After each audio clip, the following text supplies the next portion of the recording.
નમસ્કાર, vibes of India સાથે હું સુરભી. ચાલો જાણીએ આજનું રાશિફળ અને કઈ રાશિ માટે કેવો રહેશે આજનો દિવસ. મેષ રાશિના લોકોએ આદર્શવાદી બનવાનું ટાળવું જોઈએ. અચાનક નોકરી બદલવાથી તમે પરેશાન રહેશો. નાની નાની બાબતો પર વધારે આક્રમક ન બનો. જમીન સંબંધિત બાબતોમાં અડચણ આવવાની સંભાવના છે.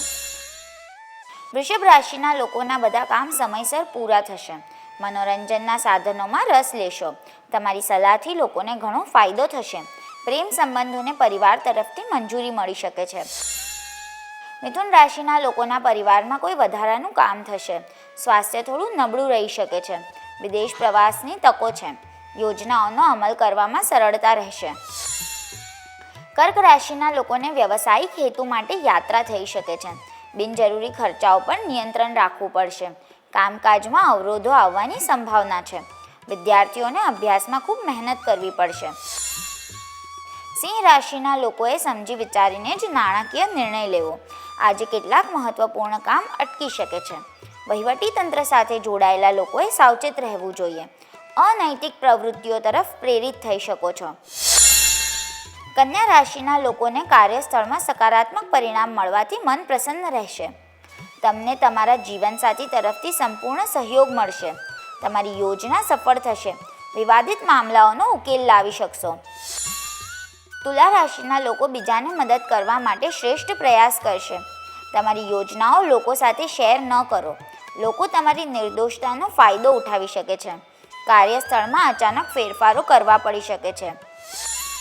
વૃશ્ચિક રાશિના લોકોએ આળસમાં સમય બગાડવો નહીં. વેપાર ધંધામાં તણાવ રહી શકે છે. લોનની લેવડ દેવડને લઈને થોડી સમસ્યા આવશે. ધન રાશિના લોકોની વિરોધીઓ ટીકા કરી શકે છે. નાણાકીય લાભની નવી તકો મળી શકે છે. તમે ઉચ્ચ શિક્ષણ માટે મહેનત કરશો. મકર રાશિના લોકોને કામમાં એકાગ્રતા રહેશે. ઉચ્ચ અધિકારીઓ તમારી પ્રશંસા કરશે. સમાજમાં તમારું માન સન્માન વધશે. સંબંધીઓ તરફથી સારા સમાચાર મળવાની સંભાવના છે. કુંભ રાશિના લોકોએ બિનજરૂરી ખર્ચથી બચવું જોઈએ. કલા જગત સાથે જોડાયેલા લોકોને મોટી તકો મળી શકે છે. કાર્યસ્થળમાં સ્ટાફને લઈને તમે થોડા ચિંતિત રહેશો. લોકો તમારી વાતનો ખોટો અર્થ ન કાઢે તેનું ધ્યાન રાખો. મીન રાશિના લોકોની વેપારની સ્થિતિમાં સુધારો થશે. ભાગીદારીના વ્યવસાયમાં સારો નફો થઈ શકે છે. હમણાં માટે ફક્ત વર્તમાન કાર્યો પર ધ્યાન કેન્દ્રિત કરો. ભવિષ્યની યોજનાઓમાં રોકાણ કરી શકો છો. કાલે ફરી મળશું. ત્યાં સુધી અમારી સાથે જોડાયેલા રહો. અમારા વિડીયોને લાઇક કરો. અમારી ચેનલને સબસ્ક્રાઈબ કરો. અમે આશા રાખીએ છીએ કે આપનો દિવસ સારો જાય. આભાર.